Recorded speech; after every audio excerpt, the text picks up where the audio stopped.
I was afraid of womanhood. Not that I'm not afraid now, but I've learned to pretend. I've learned to be flexible.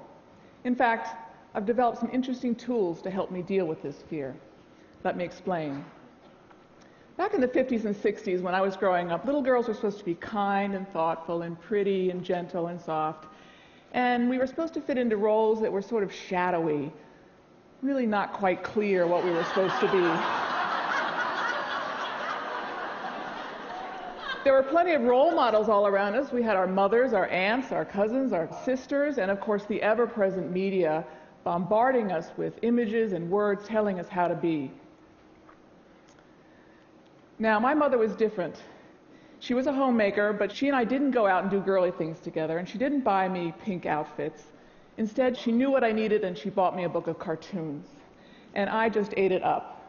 I drew, and since I knew that humor was acceptable in my family, I could draw, do what I wanted to do, and not have to perform, not have to speak. I was very shy, and I could still get approval. I was launched as a cartoonist. Now, when we're young, we don't always know. We know there are rules out there, but we don't always know, we don't perform them right. Even though we are imprinted at birth with these things, and we're told what the most important color in the world is, we're told what shape we're supposed to be in, we're told what to wear, and how to do our hair.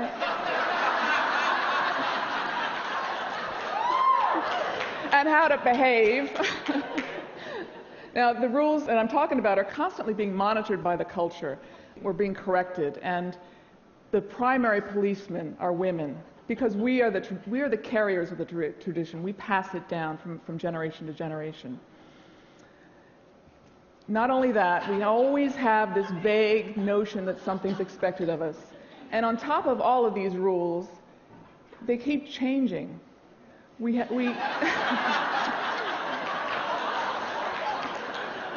know what's going on half the time, so it puts us in a very tenuous position. Now, if you don't like these rules, and many of us don't, I know I didn't, and I still don't, even though I follow them half the time, not quite aware that I'm following them. What better way than to change them with humor? Humor relies on the traditions of a society. It takes what we know and it twists it. It takes the codes of behavior and the codes of dress, and it makes it unexpected, and that's what elicits a laugh. Now, what if you put together women and humor? I think you can get change. Because women are on the ground floor, and we know the tradition so well, we can bring a different voice to the table. Now, I started drawing in the middle of a lot of chaos. I grew up not far from here in Washington, D.C. during the civil rights movement, the assassinations, the Watergate hearings, and then the feminist movement. And I think I was drawing, trying to figure out what was going on. And then also my family was in chaos. And I drew to try to bring my family together. Tried to bring my family together with laughter. It didn't work. My parents got divorced and my sister was arrested. But I found my place. I found that I didn't have to wear high heels. I didn't have to wear pink. And I could feel like I fit in. Now, when I was a little older, in my 20s, I realized that there are not many women in cartooning. And I thought, well, maybe I can break the little glass ceiling of cartooning. And so I did. I became a cartoonist. And then I thought, in my 40s, I started thinking, well, why don't I do something? I always loved political cartoons, so why don't I do something with the content of my cartoons to make people think about the stupid rules that we're following, as well as laugh. Now, my perspective is a particularly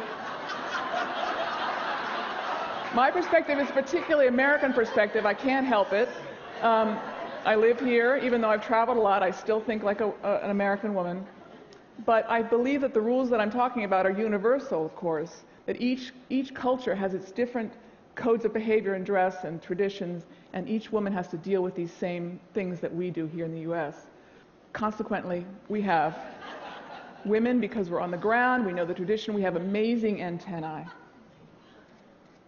Now, my work lately has been to collaborate with international cartoonists, which I so enjoy, and it's given me a greater appreciation for the power of cartoons to get at the truth, to get at the issues quickly and succinctly. And not only that, it can get to the viewer through not only the intellect, but through the heart. My work also has allowed me to collaborate with women cartoonists from across the world, countries such as Saudi Arabia, Iran, Turkey, Argentina, France, and we have sat together and laughed and talked and shared our difficulties. And these women are working so hard to get their voices heard in some very difficult circumstances. But I feel blessed to be able to work with them.